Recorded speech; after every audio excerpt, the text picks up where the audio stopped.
All right, welcome to today's class. Today's class is Indices, Laws of Indices Part 1. Laws of Indices Part 1.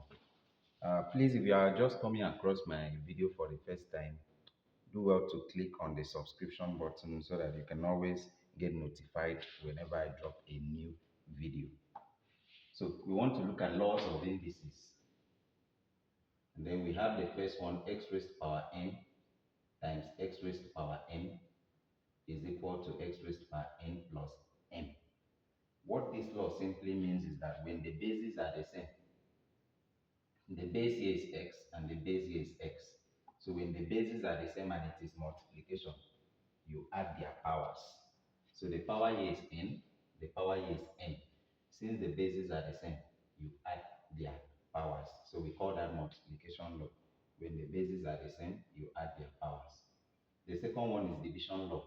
The base here is x and the base here is x. Since the bases are the same and it is division, you subtract their powers. So x raised to power n divided by x raised to power n will simply be x raised to power n minus m because the bases are the same. Take note, this law works only when the bases are the same. If the bases are not the same, then you cannot apply this law. It works only when the bases are the same. It can also be expressed like this. It's the same meaning. Now the third one, negative power law. Negative power law. X is being raised to a negative power. The answer is simply 1 over x. The power becomes positive. X raised to negative power. The answer is simply 1 all over x. The power becomes positive. Then the next one, x raised to power 0. Anything raised to power 0, any number raised to power 0, the answer is 1. X raised to power 0 is equal to 1. And then we have x raised to the power of 1 over n. X raised to the power of 1 over n. It's simply the end root of x. The end root of x. So number 6, x raised to the power of m over n. Fractional index law. Fractional index law. If you don't call it fractional index law, you call it fractional power law. So x raised by m over n is simply the end root of x raised to power m. The end root of x raised to power m. It can also be expressed like this. The end root of x, then that answer raised to power m. Number 7, product power law. X times y raised to power n. What that simply means is that the power n will affect everything in the bracket. The power n will affect everything in the bracket. So this becomes x raised to power n times y raised to power n. That's the meaning of that law. And then we have this one, number 8. X raised to power n in bracket, then power m outside. This power n will simply affect this. So it will become x raised to power n times n. N times n. And then number 9, if x raised to power n is equal to x raised to power m. Now you notice that the base here is equal to the base here. So it implies that the power here must also be equal to the power here. That's the meaning of that law. If x raised to power n is equal to x raised to power n, it simply means that the power in the left hand side must also be equal to the power in the right hand side. Okay? Number 10, if x raised to power n is equal to y raised to power n, then x is equal to y. What that simply means is that the power in the left hand side is equal to the power in the right hand side. It therefore means that the base in the left hand side should also be equal to the base in the right hand side. Now let's look at this example. Simplify 216 raised to the power of negative 2 over 3 times 0.16 raised to the power of 3 over 2. All right. Now, in solving that, if you cannot easily picture the prime factors of 216, in other words, is there any way you can write 216 as 2 raised to power something, or 3 raised to power something, or 4 raised to power something? If you cannot easily picture it out, what you do is express 216 as if you are looking for LCM. For example, 216. Just break down as if you are looking for LCM. 2 goes here, 1. 2 goes here, 0. Remaining 1. Carried and added becomes 16. 2 goes into 16, 8. 2 goes into 10, 5. Into 4, sorry, into 8, 4. 2 can still go again. 2 goes here, 2. Remaining 1. Carried and added becomes 14. Into 14, 7. 3 goes into 27, 9. 3 goes into 9, 3. And then 3 goes into 3, 1. Now, if you look at it, it therefore means that 216 is the same thing as 1, 2, 3. 2 raised to power 3 times 1, 2, 3. 3 raised to power 3 is the same thing as that. So it therefore means that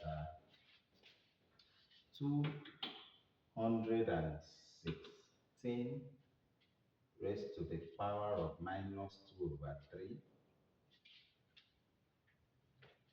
times 0.16 raised to the power of 3 over 2 can be written as 2 raised to the power of 3 times 3 raised to the power of 3. Everything raised to power minus 2 over 3.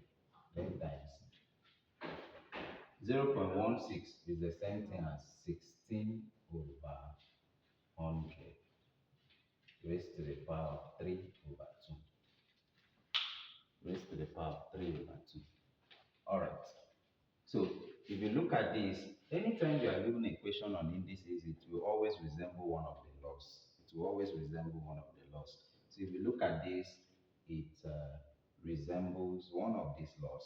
So I'm going to apply the law that it resembles.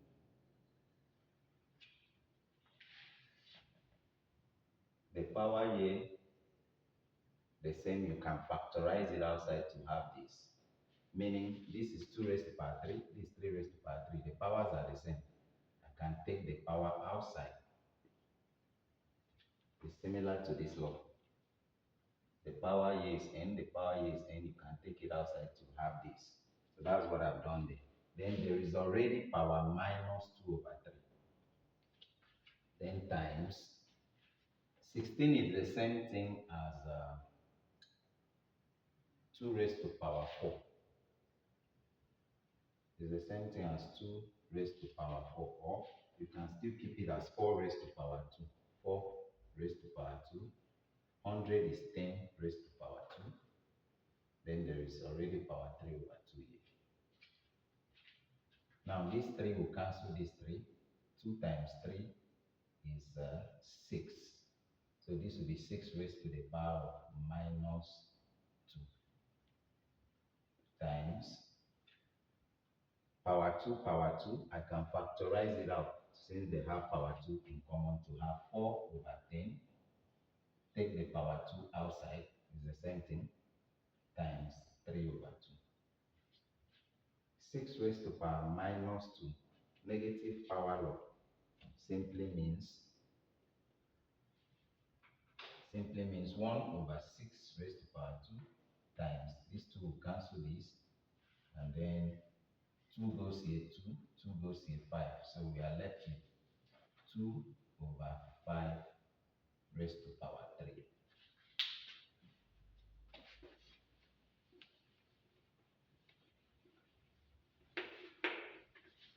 And so that will become 1 over 36 times the power 3 will affect the numerator and denominator. So that gives us 2 raised to power 3, which is 8. And then 5 raised to power 3, which is 1, 2, 5. And so 4 can go here 2, and 4 can go here 9. 4 can go there 2, and 4 can go there 9. And so when you multiply the denominator, we'll now have 2 all over 9 times 125, 1125. So that's the answer to this question. That's the answer to this question. So with that, we have come to the end of this class. Watch out for laws of indices part 2. where I will solve more examples on the topic. Bye for now.